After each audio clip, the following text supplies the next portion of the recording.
Francis amerejea nyumbani kwa baba. Ilisomeka taarifa ya moja ya viongozi wa kanisa Katoliki makao makuu Vatican, Cardinal Kevin Farrell, aliandika kwenye mitandao ya kijamii. Papa Francis alizaliwa Disemba 17, 1936 huko Buenos Aires, Argentina, akiwa mtoto wa kwanza katika familia ya watoto watano.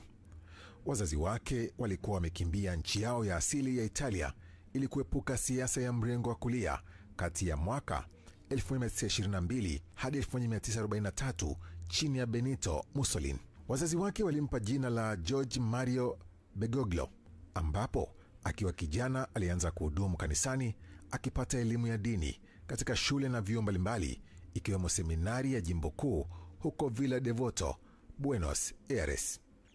Baadaye aliingia katika Jumuiya ya Yesu Machi 11, 1958 akiwa na miaka 39.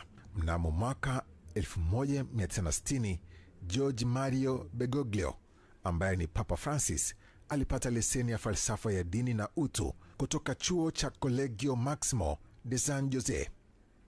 Aidha, Juni 3, 97 aliteuliwa kuwa askofu mkuu mwandamizi wa Buenos Aires na baadaye akawa askofu mkuu wa mji mkuu, ambapo anakumbukwa kuanzisha parokia mpya na kuunda upya jimbo kuu. Februari 21, 2001, Papa Yohana Paul wa pili alimfanya kuwa kardinali na kumkabidhi cheo cha kardinali wa San Roberto Bellarmino. Kwa mara ya kwanza jina la Papa Francis lilikuwa miongoni mwa majina ya waliodhaniwa kurithi nafasi ya upapa mwaka 2005 mara baada ya kifo cha Papa John Paul wa pili mwaka 2005, lakini alichaguliwa kwa wakati huo alikuwa ni Papa Benedikti wa 16. Hatimaye Machi 13, 2013, Papa Francis alishika nafasi ya juu zaidi kama kiongozi mkuu wa kanisa Katoliki duniani kufuatia mtangulizi wake Papa Benedikti wa 16 kujiuzulu. Amehudumu kwenye nafasi hiyo kwa miaka 12 na siku 39. Papa Francis, ambaye leo amefariki dunia, atakumbukwa kwa juhudi zake za kudumisha amani kote duniani pasipo kubagua dini wala rangi, huku pia akiwa na msimamo thabiti kulinda haki za binadamu kiwemo makundi maalum. Aidha, alikuwa akitoa waraka mbalimbali kuhamasisha ulinzi wa mazingira na mapambano dhidi ya mabadiliko ya tabia nchi. Papa Francis amekuwa akiumwa kwa wiki kadhaa na alilazwa hospitali kwa siku 38 na baadaye kuondoka hospitalini hapo, ambapo alitoa ujumbe kwa waumini kuashiria kuwa afya yake inaimarika. Hatimaye leo Jumatatu Aprili 21, 2025, Papa Francis amefariki ikiwa ni chini ya saa 24 baada ya Papa Francis kuonekana kwenye maadhimisho ya Pasaka Aprili 20, 2024 kwenye kanisa kuu la Mtakatifu Petro, Vatican, Roma, Italia. Na sasa tupitie kwa ufupi uchaguzi wa papa mpya unavyofanyika, ambapo baada ya maziko ya Papa Francis, kanisa Katoliki litaanza mchakato wa uchaguzi wa papa mpya. Uchaguzi wa papa mpya hufanyika kupitia mchakato maalum unaojulikana kama Papa Conclave. Mchakato huu unahusisha makardinali wa kanisa Katoliki, ambapo wanakusanyika ili kumchagua mrithi wa papa aliyejiuzulu au kufariki.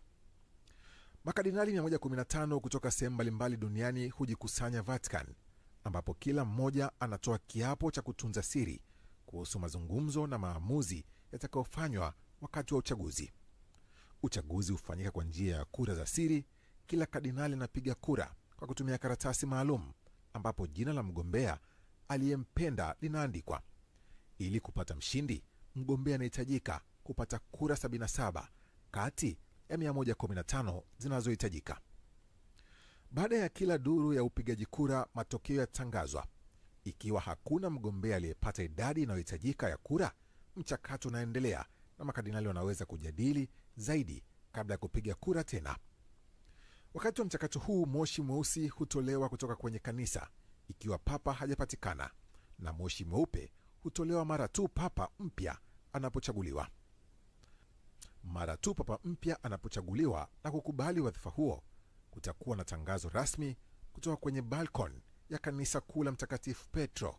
Hapa ndipo umma unapata taarifa kuhusu kiongozi mpya wa kanisa Katoliki. Kwa hivyo, uchaguzi wa papa mpya ni mchakato wa kina unaohusisha maombi, majadiliano na upigaji wa kura kati ya makardinali waliochaguliwa kutoka duniani kote. Naam, ni taarifa iliyotikisa na inaendelea